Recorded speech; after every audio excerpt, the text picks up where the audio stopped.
seeking justice. I've been sitting on Georgia's death row for 16 years for a crime I did not commit.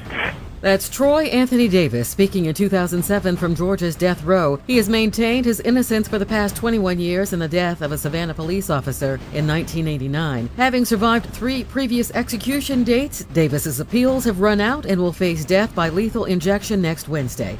But there's an all-out effort to stop it. We are not going to stand by and allow the state to carry out an execution in our name, particularly under these circumstances. That's Laura Moy, director of the death penalty abolition campaign with the Justice and Human Rights organization Amnesty International USA. Since 2007, the group has called for clemency. We released a report that outlined all of the problems that we saw when we started to study his case very seriously, including the issues of witness recantations and the way in which his case was very problematic and had fallen apart. Davis's fate now lies in the hands of the Georgia Board of Pardons and Paroles, which holds a clemency hearing 2 days before the scheduled execution. Georgia Congressman Hank Johnson says the case cries out for clemency. I cannot sit idly by and without saying anything about a man being put to death under these kinds of reasonable doubts that have been established. In the meantime, Reverend Al Sharpton spoke to Davis hours before he was to die back in 2008. If the only evidence that convicted him was not physical evidence, it was the evidence of witnesses who have now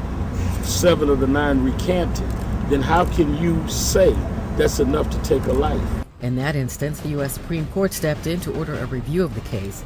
Many are asking, what can the White House do? AURN White House correspondent April Ryan. What is the White House saying about the September 21st planned execution of Davis? Obama officials say it's a state issue. Hillary Shelton of the NAACP says the president has limited powers in this case. The president can lift the case up, which is about all the president of the United States can do in this case.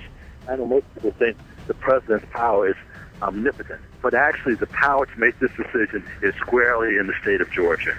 Shelton contends the Obama Justice Department is currently reviewing problems associated with the death penalty. The White House is also said to be in support of 2 bills calling for full evaluation of the criminal justice system, including the use of the death penalty. At the White House, I'm April Ryan.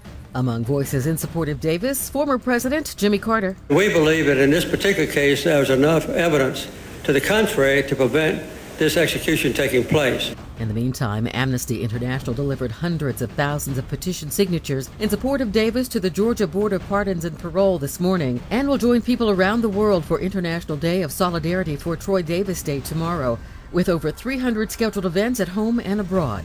Amnesty International's Laura Moy. The whole world is going to be standing together saying that there's too much doubt for Troy Davis to be executed next Wednesday, and this is a prime example for why we ought not to trust the government with the power over life and that we ought to abolish the death penalty. Laura Moy, director of the Death Penalty Abolition Campaign with Amnesty International. I'm Kim Lampkins, American Urban Radio Networks.